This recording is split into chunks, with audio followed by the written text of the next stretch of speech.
మేడారం జాతరకు ఎన్నడు పోతుండ్రు నీ నాతో నేడైతే చెల్లెగా మందిలా గిట్లనే టీవీలోనో ఫోన్లోనో చూస్తా అని ఒకరు అనుకుంటారు. ఏమెళ్ళక్క జాతరకు సామాన్లు చదువుడు ఏడుదాకొచ్చింది. ఏ ఊకో పిల్ల, జాతర అంటే చిన్న ఖర్చు ఉంటుందా? ఆటో కానీ టాటా ఏసీ కానీ ఆటకు కోళ్ళకు మందుకు గిట్లా మస్తు పైసలు అవుతాయి. గవన్నీ ఎట్లా వెళ్ళాలి అని ఇంకొందరు ఊకుంటారు. ఇగో మీ అసంటోళ్ళ కోసమే పట్టుకొచ్చిన గీ వార్త.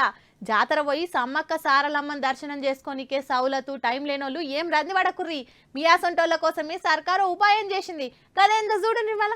తెలంగాణ కుంభమేళ మేడారం జాతర షురూ కాకముందే పబ్లిక్ అంతా లైన్లు కట్టిరు. మళ్ళా జాతర టైం కు నిలబడే సాందు కాదు కదా, ఉష్క పోసిన రాలనంత మంది వస్తారని ఎవ్వల భయం ఆలదే. రెండేండ్లకోసారి అయ్యే జాతరకు రాష్ట్రంలోనే కాదు దేశంలోనే ఎక్కడెక్కడికెళ్ళో వస్తారు. ఇక అందులో టైం లేక కొంతమంది జాతరకయ్యే ఖర్చుకు వెనక ముందయి ఇంకొంతమంది అయిపోతారు. ఎంత కాదన్నా అందరు మనసులలో ఉంటది, అర్రే జాతరకు పోకపోతిమి ఇప్పుడు మిస్ అయితే మళ్ళా 2 ఏళ్ల తర్వాత, అప్పటి వరకు రాముడెవలో రాకాశెవలో పోతే అయిపోవు కదా, ఏం చేద్దాం అని రంది పడతారు. ఇగో అసొంటోళ్ళ కోసమే సర్కారు మంచి ఆలోచన చేసింది. అసలు సమ్మక్క సారలమ్మ జాతరకు పోయేదే దేవతలకు బంగారం ఇచ్చి మొక్కులు తీర్చుకోనికే. కానీ ఇప్పుడు ఆడదాకా ఓలైనోళ్ళు ఇంట్లోనే మొక్కు తీర్చుకోవచ్చు.